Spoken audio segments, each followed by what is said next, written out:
let's look at a new definition, something called a motor unit, which a motor unit is both the neuron and all the muscle cells it stimulates. So here we actually see our spinal cord. Here we see a nerve, and of course the blue and the green structures are both neurons. So this is a cellular unit. Of course, we know cells make up tissues. This would be nervous tissue, and then the tissue make up the organs. And so we have this organ here, the spinal cord. We have this organ out here, the spinal nerve. All right, but what we're looking at right now is actually the muscle cells in a fascicle. And so notice we're synapsing in different areas here with this same fascicle. And then we have the different neurons, the different motor neurons that are innervating different amounts of the fascicles. Okay, so again, our definition, motor unit, is the motor neurons and all of the muscle cells that it's innervating. So what we're going to look at is, we can vary the amount of tension that we gain to do different activities. I'm sure all of us have experienced something like maybe having something in our refrigerator that we thought was full, so we think that we have to use a certain amount of energy to pick it up, and we pick it up and we pick it up way too hard and too fast, and almost hit something in the refrigerator with it. Maybe there's other things where we go to pick something up and we miscalculate and think it's a lot lighter than it actually is, and when we first try to pick it up, we don't use enough of this energy. And of course, what we're really talking about, we're describing something called recruitment. So let's look at this young lady here's at the carnival or whatever. She's going to see if she can swing the mallet and ring the bell. Well, if she only uses motor neuron A, notice motor neuron A is not synapsing with as many of the actual muscle cells in the fascicle as motor neuron B is. So if she only uses A, she's going to get a certain amount of tension. If she only uses B, she's going to get a little bit more tension because it's actually going to cause more muscle cells to contract. So there might be a situation where in order to do the event that she's wanting to do, she's going to have to use both A and B, and of course that would be called recruitment. Now, a real important topic that comes out of this is how do we generate very precise movements and how do we generate large or gross movements? Now, obviously, if you're thinking about something where you have to do a precise movement, then you're either going to have a lot of muscles in doing that precise movement, or you're going to have a few muscles with a lot of control from the motor neurons, or a combination of both of those. So, as this is, what is the advantage of having only a few muscle cells per motor unit, meaning we're going to have more connections per motor unit. So what that means is then we'd be able to generate many more precise movements. So if you remember the structure in the brain, there's a structure in the brain called the homunculus, which we will be talking about in lab. And the homunculus means that there's a certain amount of the brain that is affiliated with certain parts of the body. So the more neural connections that are affiliated with that, the more the brain is affiliated with it. It's not necessarily the size of the muscle or the size of where the muscle is as much as how much do we need to precisely control that area. Okay, again, here's a great example of where we actually have a lot of precise control, but not necessarily big muscles. We actually have several muscles, but not large muscles. But yet we have a one-to-one relationship between the neurons and the actual muscles. And then where the muscle fibers are being synapsed, we have more of a precise control going on. So we're going to have many more neural connections and many more neuromuscular junction areas that we're connecting to. So we would actually call these small motor units because there's few muscle cells. So even though we have a higher percentage of connection, we actually have fewer muscles. So it would be considered a small motor unit. And so the key is small motor units produce precise movements because there's more of a one-to-one connection between the neuron and the muscle. On the other hand, we have large motor units that produce large movements or gross movements, because as long as I can send signals to a lot of the muscles here, even from the same neuron, I'm not worried about doing exactly super precise movements here. Now I can still vary how much I contract this area, whether I'm, just walking or jumping or even just sitting still and flexing my leg. I can vary the amount of the movement and the strength of the movement, but I don't need to move every individual fascicle and cell in the fascicle to produce a precise movement. So small motor units produce small movements, large motor units produce large or gross movements. Okay, a really important concept that we need to understand is, what do we mean by muscle tone?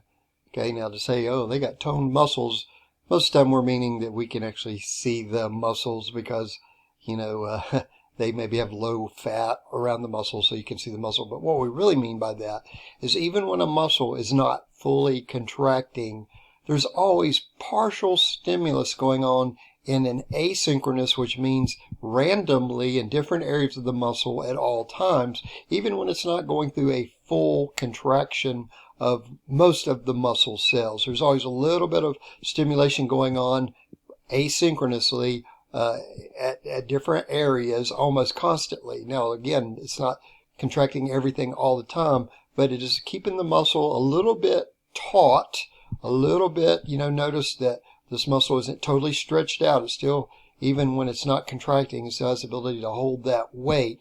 So, we could still stretch it a little bit more, but it is not flaccid. It is actually a little bit showing a little bit of tension, low level tension, and we would call that low level tension tone.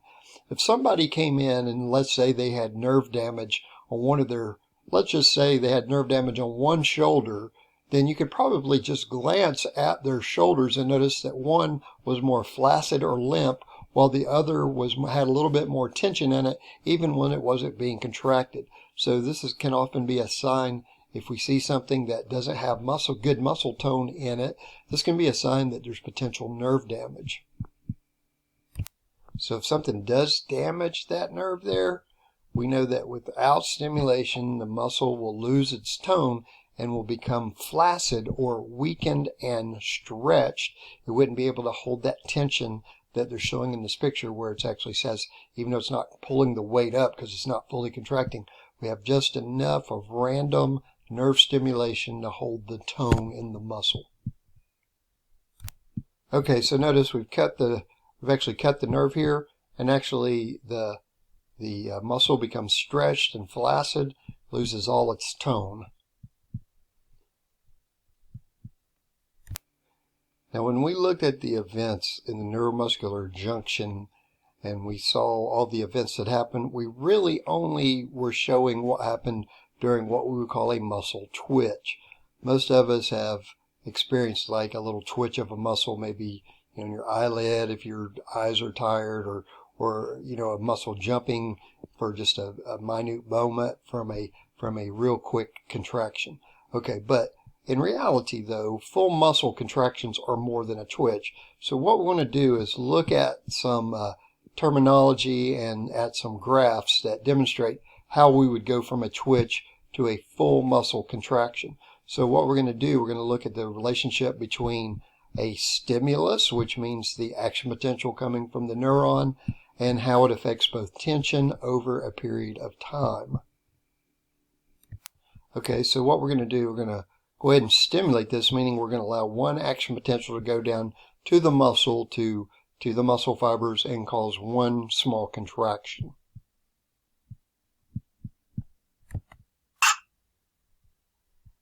The graph shows a tracing of the muscle contraction.